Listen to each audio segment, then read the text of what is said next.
For as long as I remember hearing the wail of the guitar from all kinds of bands, from like Pink Floyd, Led Zeppelin, Black Sabbath, AC/DC.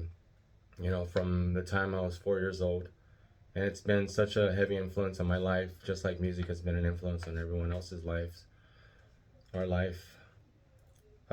So the rock bands that I grew up with were all kind of rock bands from the 70s, 80s, and listening to music up until today. But the history of the guitar goes back hundreds of years. You know, in guitar history, a web article published in 2018, it is detailed how the guitar that we know today existed in many forms. The social significance in, you know, with the guitar is that music is everywhere. You hear it everywhere you go. You hear it in the car. You hear it when you go to the store. You hear it in everyday life. And you know, there's a huge social factor and social significance in it that also learning how to play the guitar will also help you. You know, be a personal benefit.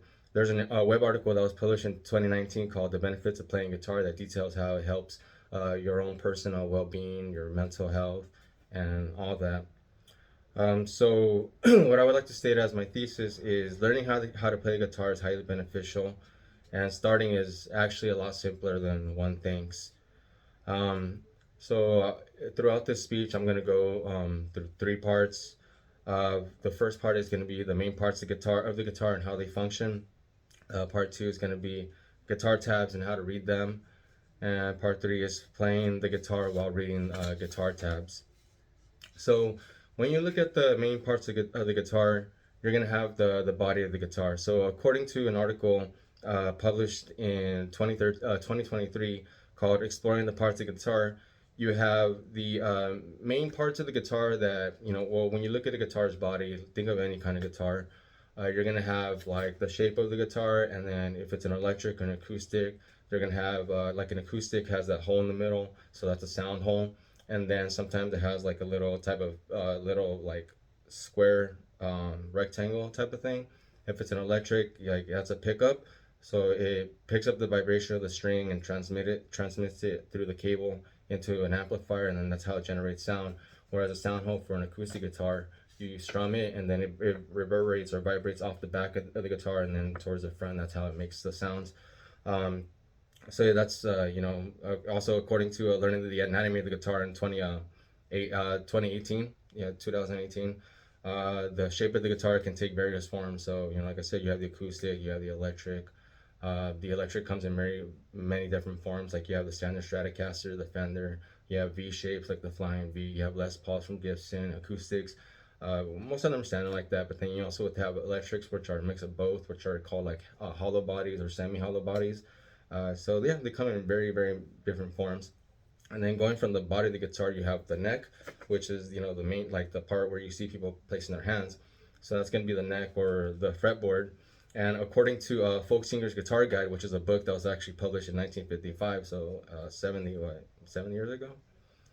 So there are, you know, various frets and how do you say it, amounts of strings. So a standard guitar, you're gonna have 6 strings.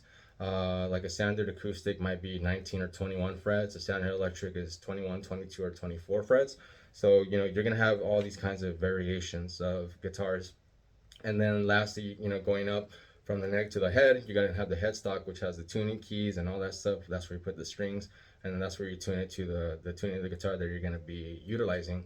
And then going to the next point, once you kind of figure out the guitar, you're gonna look at sheet music. So we all kind of like have an idea what sheet music is, like piano music. So most people aren't well versed enough in knowing how to read that. So that's where guitar tabs come in there. So they're a more simplistic form of that. You know, according to Guitar Note Recognition, which was a web article published in 2023. Guitar tabs are similar to sheet music, but they're just like a less complicated form. So you're gonna see them. It has the lines and everything, but instead of a note, like a note, and then you know the line, or to kind of denote, oh, what's the time signature? It's just gonna be like the number. So you're gonna see the number, like a zero means you just plug the string in the guitar. A zero on the first line is the first string, the lowest one. And then, so if you see a one, so you press the one, you pluck that one, and so on and so forth. You know, so yeah, and of course, you know, according to Guitar Notation Basics, which is an article published in 2019, the number of lines on a tab also corresponds to the number of strings. So mostly it's six. You're gonna see 6 lines, but some have 7 or 8 because there are guitars that are 7 or 8 strings. And then lastly, going into my final point is playing the guitar while reading the tabs. So of course, reiterating what I said, when you look at the tabs, which is the sheet music or the simplistic one, if you see a 0 on the lowest string, you're gonna pluck it and it's just gonna be an open, what they call an open string. And then if you're gonna see a 1, you're gonna press down 1 and then pluck it. So that's a press down string. So you just pluck it. Very simple. It's actually a lot more simple. Like I said in the beginning, it's a lot more simple than people think. Um, so you're gonna have that, which is playing on the fret. You're gonna start off playing 1, 2, 3. Some people start. I start off by playing Happy Birthday, like Happy Birthday to you, and then so you go on with that. And then for moving on to playing single ones, you're gonna move on to playing chords, which is like a grouping of it. So most strumming, most ballads, think Taylor Swift or whatever. You're gonna have like those are chords, blah blah blah. So it's just a grouping of strings that are being played together. And then lastly, yeah, put it all together. You learn little by little whatever you want to learn, or you start experimenting on your own, which is kind of what I do. I never say I'm like even though I've been playing for almost 20 years, I'm not like a advanced or even intermediate because I don't know how to read music. But playing guitar tabs and kind of learning how to do that will set you up for learning how to actually be able to play on your own. So yeah, so just to reiterate, I kind of want to say again, like we went through learning the main parts of the guitar, the body of the guitar, the neck, the head, and then of course learning how sheet music, guitar tabs are kind of similar, but guitar tabs are more simplistic format, which will help you learn how to play the guitar. And then of course lastly, playing the guitar while reading the tabs. As you said, playing 0 means open string, press 1 on that, so on and so forth. And yeah, so again, like I said, learning how to play the guitar is highly beneficial, and starting is actually a lot more simpler than you would think. I've stated it right now.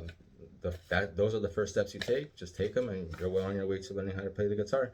So again, going back, I'm thinking about all those bands that I listened to growing up, and I still listen to this day, and how the history of the guitar and music itself has been shaped through centuries, and I'm excited to see where it's going to be on from here on out.